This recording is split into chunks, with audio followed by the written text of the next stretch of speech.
Thursday, December 11, 2003, 3:39 p.m.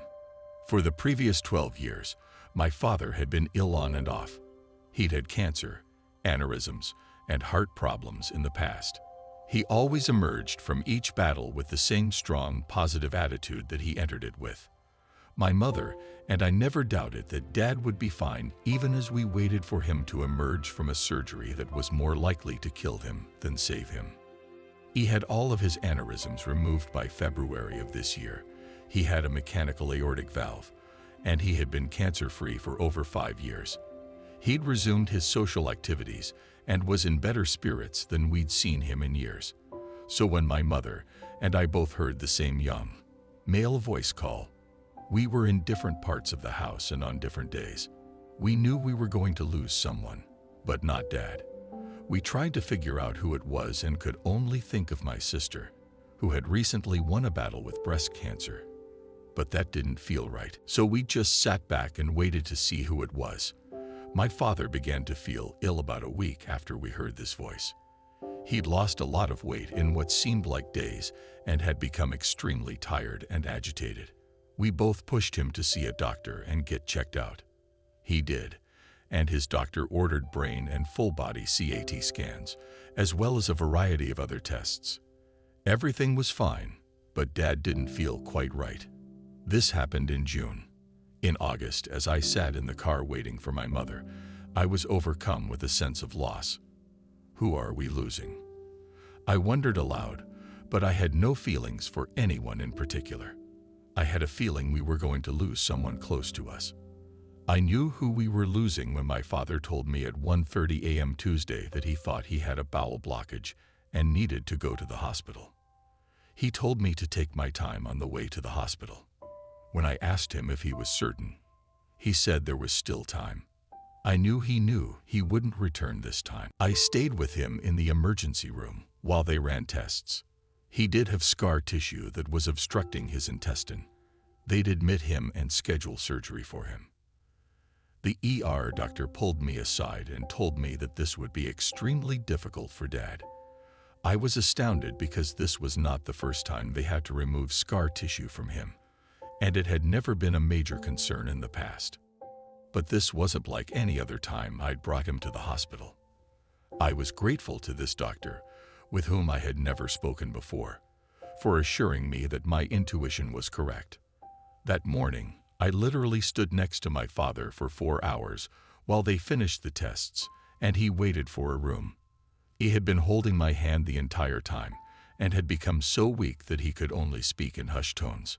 When it came time to move him, I told him I'd go get my son so my mother could be with him. He clutched my hand tightly and refused to let me go. He had surgery at 8:00 p.m. on Tuesday. He got through it just fine. Because of the valve in his heart, his doctor admitted him to the cardiac care unit, which was normal. My mother and I talked that evening, and we both knew Dad was going to die. It felt strange coming out and saying it to each other. Nothing the doctors said confirmed our feelings. We just knew. He had a stroke the next evening while my mother and I were standing over him in the CCU. The CAT scans revealed 3 soft tissue masses the size of a baseball, 1 in the brain, 1 between the heart and lungs, and 1 in the abdomen. They also discovered several smaller masses running up and down his spine. There was nothing we could do. There is no cure that can handle all 3 populations. We needed to make some important decisions. We told Dad the next time we saw him, and he understood. He was paralyzed on his right side and couldn't speak by this point because the bottom half of both lungs had collapsed.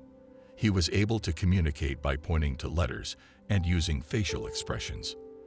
In the presence of a doctor, I had to ask him if he wanted to keep the respirator on and if he understood that if it was turned off, he would die. He had no trouble making it clear to them that he did not want the artificial life support turned off, and he was fully aware of what was going on. We then transferred him to a private room, where my sisters, brother, and I took turns caring for him. We didn't want him to pass away alone. The 4 days he spent in the private room were lovely. Everyone who knew my father came to say their final goodbyes, and we, the family, gave everyone a private moment with him. We were all astounded by how alert he was and how well he communicated. It truly spoke of a well-lived life and a man who was respected and loved by all. He was exhausted by Saturday, his third day in the private room. His paralysis was nearly complete. His breathing was labored, and he had a couple of violent fits of shaking. For some reason, I had developed a very strong mental connection with my father, which had progressed to the point where I was actually speaking for him. In my head, I could hear his voice. I knew exactly what he desired and how he felt. By this point, the connection was so strong that I had few feelings of my own. Saturday morning, I relieved my sister. Dad had a restless night, and I knew he'd sleep better with me nearby. I kept hearing him ask me to assist him in leaving. I wasn't sure how he expected me to assist. I knew he wanted to go, but he seemed scared or disoriented. He didn't seem to be able to leave. My brother stayed with him that afternoon, and I was supposed to take over in the evening. I informed my mother that I would be unable to return that night. I knew I had to assist him. I simply wasn't prepared for whatever it was that I was supposed to do. My mother understood how I felt because she had felt the same way on her previous visit, so she arranged for my sister and her husband to spend the night with him. I hadn't slept much since it all started, and Saturday night I actually slept for a few hours. I awoke early Sunday morning feeling more at ease than I had in days. But I knew I had to go and stay with Dad, even though I had no idea how I could assist him. I couldn't look him in the eyes when I arrived at the hospital. I heard him pleading for assistance, but I couldn't help him, and it broke my heart to see him in pain. He wanted to go, and he was prepared to go, but he couldn't, and I couldn't go with him. I'd never felt such agony. I couldn't look at him. I felt so self-conscious, and the atmosphere in the room was strangely calm, almost peaceful, and waiting. His breathing became heavy and sporadic as I sat reading in a chair at the foot of his bed. He was hyperventilating. "I'll breathe for you, Dad," I said as I turned my head and looked him in the eyes, actually the third eye, where you can see both eyes at the same time. I sped up my breathing to match his, and then gradually slowed it down. He was with me, and I was literally breathing for him. We were completely in sync. He motioned with his eyes for me to close my eyes as he calmed down. I had a feeling that was what he wanted. "You want me to close my eyes?" I asked, and he motioned yes.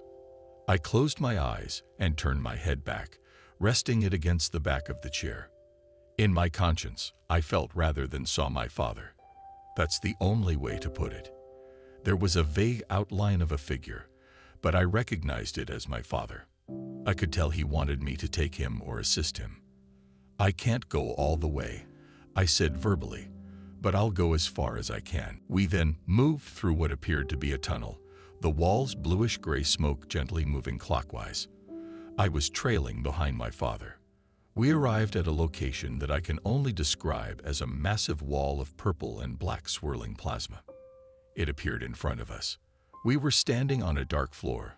The tunnel was behind us, and we were obstructed by this massive wall. The purple was the dominant color, with the black acting more as an outline for the purple swirls. We walked along the wall, but there was no way to get through, over, under, or around it. This wall evoked feelings of confusion and chaos. It swirled at a steady but chaotic pace, and it was intimidating but not frightening. Even more aggravating, my father had only gotten this far. He couldn't break through this barrier. That's what he asked me to assist him with. "No wonder you can't go. This place is a shambles," I exclaimed. Then I became aware of what was going on, and fear overcame me. A fear so powerful that I flew, my eyes open, and sat straight up in my chair. When I looked over at my father, his eyes widened, as if I had hurt him more deeply than was humanly possible. I was ashamed, shocked, and deeply sorry. Deeply, deeply sorry. His breathing became agitated and faster. I stated I opened my eyes too soon. So it wasn't long enough. I apologize. He softened, and I regained control of my breathing. The breathing was the dominant sound throughout. It was like a gauge or a line, and I used it, but I'm not sure how. He motioned for me to close my eyes once more, and we began again. When we arrived at the purple/black wall this time, there were specks of orange dotted throughout it. My father was on the lookout for his mother. He was walking up and down the wall, calling out, "Mama, Mama," like a lost child. I began looking for her as well. It made more sense for her to come and help him than for me to do so. I called her Grandmommy Florence. I was very young when she died, and only remember her once. I tried to feel her, but couldn't. Grandmommy Florence. We seemed to call and search for a long time. I began to become enraged. I didn't want my father to be stuck here, especially since his body was nearly dead. Why didn't she come get him? What happened to her? I yelled, "Come get him, Grandmommy Florence. He's been through enough. Don't make him go through it again." My demand was more of a plea because I felt so helpless. Then I heard orange from somewhere inside of me. I remembered reading something about orange, but I suddenly realized that the only way out of the purple was through the orange. "Come on, we have to follow the orange," I said to my father. He came with me in the same way that a lost child would go with someone they trusted to bring them home. His innocence made me feel very protective and genuine. I couldn't figure out how to follow the orange because there were only specks here and there, so I chose a speck and moved toward it. As I did so, I noticed more orange, so I moved toward it, and I continued to do so until we were on an orange path. The path arose from the purple/black swirls, and as we progressed along it, we were met with a vast horizon of soft, warm pastel yellow and green whips that curved all around us like a canopy. The purple/black whips were beneath and behind us, while the yellow/green whips were above and around us. It was as if we were rising into a massive dome. It was huge and warm, safe, calm, and slightly peaceful. We appeared to be on a moving belt heading toward a flat, swirling, circular door. The opening was flat, and in the middle of this vast space we had entered, like an inverted funnel. The soft white light from the swirling motion was mixed with light gray shadows on the circular door. There was a figure to the left of the door. It appeared transparent to me, with the color of liquid coffee holding up to the light. It took the form of a tall, thin person wearing a long hooded robe. It appeared to be more transparent in the chest area, and I couldn't see a face or any detailed features. My father saw his mother, and I know he saw her. I could feel his delight, his sudden childish freedom, the liberty to express the boundless love and joy that only innocent children appear to possess. I was overcome with a love and understanding that no words can express, a desire to be rather than possess, an understanding of everything and nothing, a warmth that cleansed my soul's very fibers. I watched as my father moved in front of me. He had been following me up to this point and ran toward this figure like a child. I was still moving forward, but much more slowly. I felt as if I was shedding all pain and worry as I got closer to the door. I was finally home, at the location I had been looking for so long. I had no reason to return. Nothing mattered anymore. I knew who I was and, more importantly, what I was and would become. As my father approached the figure, a harsh, loud knock rang out, followed by another and another. I heard what I thought was my father. "Now, I'm not so sure. Say, Lynn, please go answer the door," I said. "I'm not going anywhere." "Lynn, go and answer the door," said the voice again, much sterner this time. Then, for some reason, I had the uneasy feeling that I was eavesdropping on a very private moment. I stated, "Okay, but I'll be right back." I got out of the chair, still seeing my father, the entire scene in my head, and opened the hospital room door. It was as if I were looking down from above at the nurse in the hall through a funnel. "I'd like to take his blood pressure. Is that okay?" she inquired. The hospital staff had been extremely courteous in not disturbing him without our permission.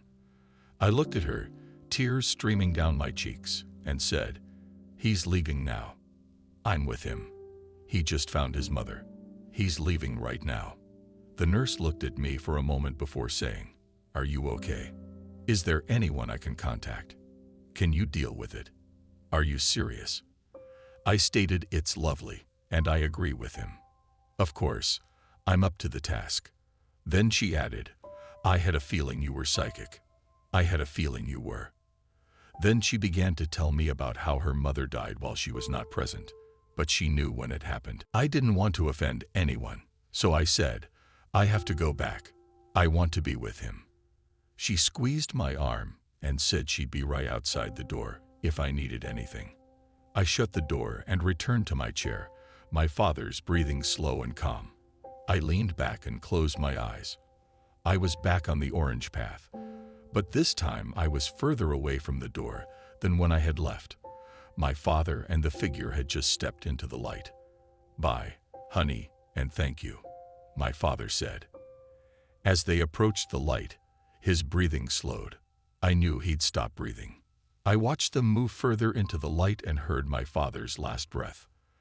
I simply sat in the chair. I left where we were, returned here, and waited for silence. I hoped for another breath, but I knew he was gone. I looked at his body after a few seconds. He was unquestionably gone. I went to the front door and informed the nurse. She came in and confirmed his death. She dialed the supervising nurse's number and took note of the time. When the supervisor asked if I was okay, I simply looked at her and said, "I'm fine." I followed him. I was watching him. I showed him where he needed to go. "Do you know what a blessing that is?" she asked, and I couldn't say anything. I called my mother and informed her that I had taken him. She expressed her gratitude, stating that she had attempted to assist him the day before, but had been unable to do so. She would send someone to get me. When my sister arrived at the hospital to pick me up, I tried to explain what had happened, but it was difficult to find any words, let alone the right ones. She later told me that when she picked me up, I was glowing. The rest of the family had mixed feelings about me. In fact, they were angry with me. It's difficult to put into words how I felt. I remember telling a minister, who asked me to share my story, that letting go of someone so deeply was the ultimate test of love. On that level, you can't let go if you're worried about what it means to you, only if you care about what is best for that soul. That is the force that connects all life to all life, the love of being rather than having. I suppose you could call it selfless or fearless love. I realize now that hell is the fear that holds us captive. Hell is trapped between the physical and the next worlds. To pass that wall, we must have felt and understood the love of being, that selfless, fearless love, at some point in our lives. That is the love message, not what most of us think of as love. There can't possibly be anything in it for us. It doesn't matter how we understood it or how long we felt it. Just that we did. I lay down, closed my eyes, and was back at the purple/black wall a few hours after I got home from the hospital. It's amusing, but it's not as intimidating this time. When I looked behind it, I discovered it was a curtain. I crept behind the curtain and up the path, where I saw my father far away in the light. I wanted to go, but the curtain appeared in front of me and said, "Not yet." I'm still trying to figure out how and why I was able to accompany my father. According to what I've read and tried to research, this is not a common occurrence, though I'm not the first person to have such an experience. There are a few things I'm certain of right now, and they are that we are much more than flesh, bones, and blood. That our actions, and even thoughts here, mean far more than we can imagine. That love is far greater and far more powerful than most of us realize. I also know that my father and any other soul, living or dead, who has known true love for another being are safe and will be safe for the rest of eternity. I know we can all go home now.